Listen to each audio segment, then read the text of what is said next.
common sense recap of the day's biggest stories. It's John Catsimatidis and Rita Cosby. Katz and Cosby on 77 WABC. And now let's go to the great Democratic pollster, Mark Penn. Mark, let's take it away sort of where things stand as they're on the cusp of this, of course, big Democratic National Convention. And yet tonight, what a weird thing. You've got Biden, who's doing a little walkthrough now of the place. He's speaking, but there are a lot of reports that he's furious at so many people in his party, understandably.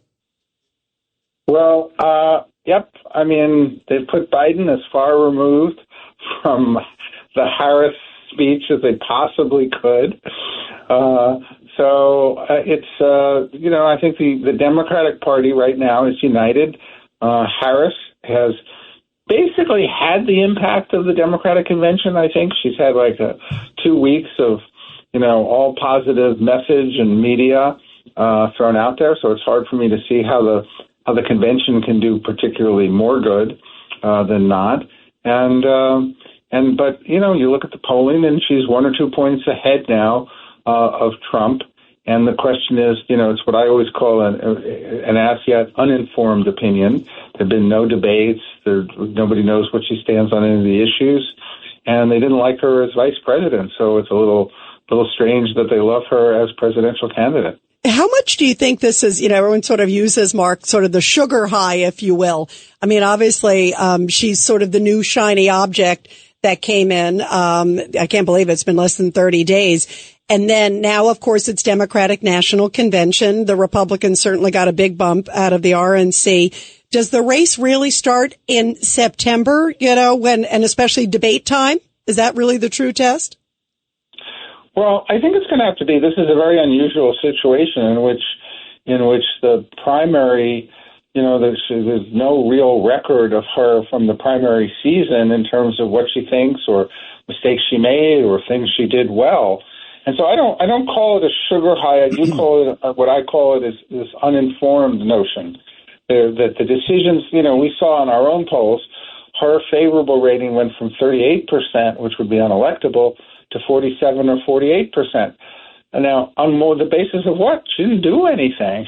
I've never really seen that before. I mean, did she settle a war? Did she pass a major piece of legislation? She didn't do anything. It's kind of like Obama getting the Nobel Prize for getting elected. Yeah, that's right. So it's a little strange, but that says to me that the 47 can become 40 just as easily, because there are a lot of people who are sitting out there who didn't like her a couple of weeks ago, and therefore they could fall back to that, or they could hold on to it, in which case she would win. Mark, this is Pete King. What's the enthusiasm level? Has that gone sky high among the Democrats, and the Republicans holding their own as far as enthusiasm? Yeah, well, it's gone from, look, you have to look at where the Democrats were. The party was divided. It was completely unenthusiastic.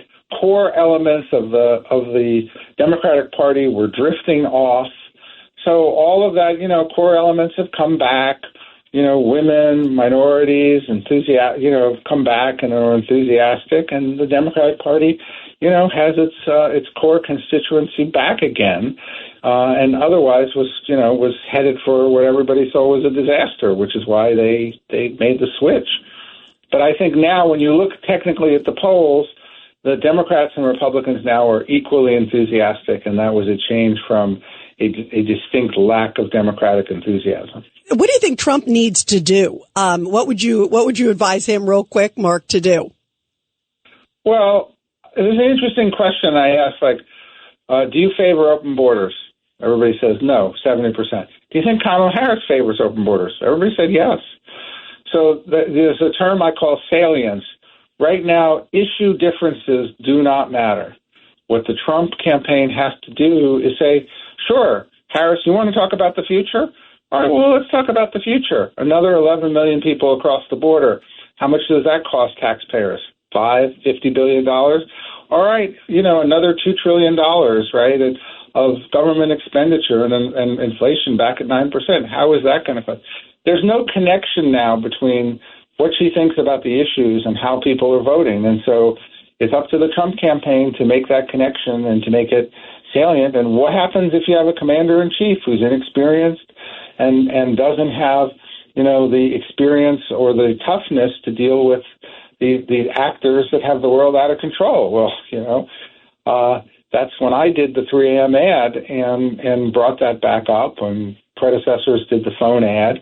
So they've got to create some emotional salience into these issues that people know that she is farther to the left than Joe Biden and doesn't have much experience yet in any of these international affair matters at a critical time. Yeah, absolutely. And boy, it's like the world's on fire, 100%. Mark Penn, we love you. Great to have you here, Mark. Thank you. Thank you, Mark. Thanks. Thank you.